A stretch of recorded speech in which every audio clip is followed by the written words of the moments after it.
Halo guys, balik maning di YouTube channel Inyong. Kali ini saya akan memberitahu bagaimana cara membedakan emas atau bukan. Yang pertama, perhatikan fisik dari emas tersebut. Apakah itu tembaga yang berlapis emas ataukah emas betulan. Yang kedua, jika digosok emas tersebut warnanya berubah, itu berarti bukan emas atau tembaga yang berlapis emas. Yang ketiga, meneteskan asam nitrat. Asam nitrat itu seperti air keras yang dicampur dengan garam. Yang keempat, gesekan ke keramik atau ke batu. Yang kelima, dekatkan dengan magnet. Apakah itu tembaga yang berlapis emas, apakah besi yang berlapis emas? Apabila didekatkan dengan magnet, dia akan menempel. Yang keenam, gigit emas. Emas itu harus digigit.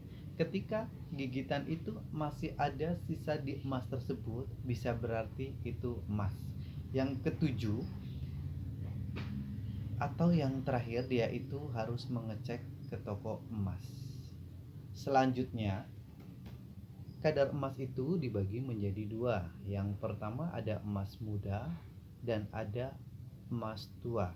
Itu biasanya peribahasa yang dikatakan kepada orang. Ada dua, emas muda dan emas tua. Tapi di sini emas itu berkode, biasanya ada 375 yang berarti itu 18 karat. Yang kedua itu ada 400 atau sama dengan 20 karat. Yang ketiga itu ada 700, itu sama dengan 22 karat. Yang 750 itu sama dengan 22 karat. Kadar dari karat tersebut adalah 700 itu sama dengan 70% kadar emas. Yang 750 atau 22 karat itu sama dengan kadar emasnya ada 75%.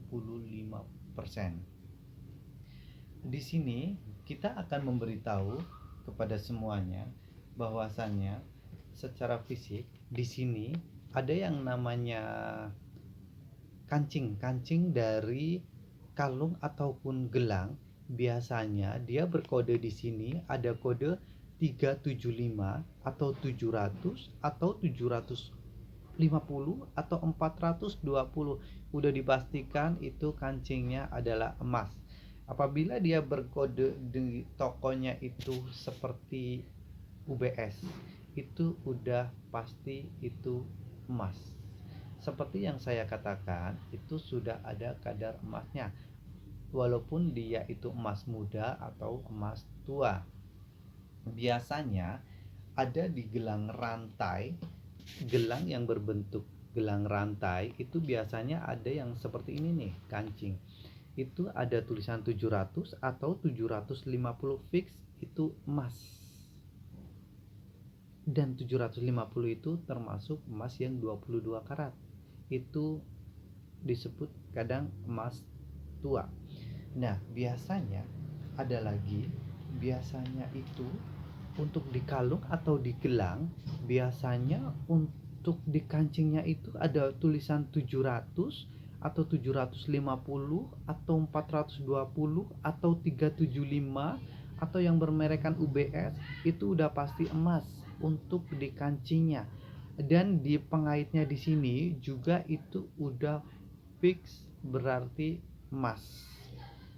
Di sini kadar emas biasanya dengan harga sekitar, kalau yang 750 atau kadar emasnya 750%, itu harga sekitar 750 sampai 900. Begitu. Jadi ketika Anda mengetahui bahwasanya itu polos dan nggak ada kode emasnya terus dengan harga mahal, Anda berhati-hati. Anda harus mengecek terlebih dahulu. Demikian apa yang ilmu yang saya sampaikan tentang emas. Kalau mau ditanya, boleh silakan di komen. Jangan lupa subscribe, like, dan komen.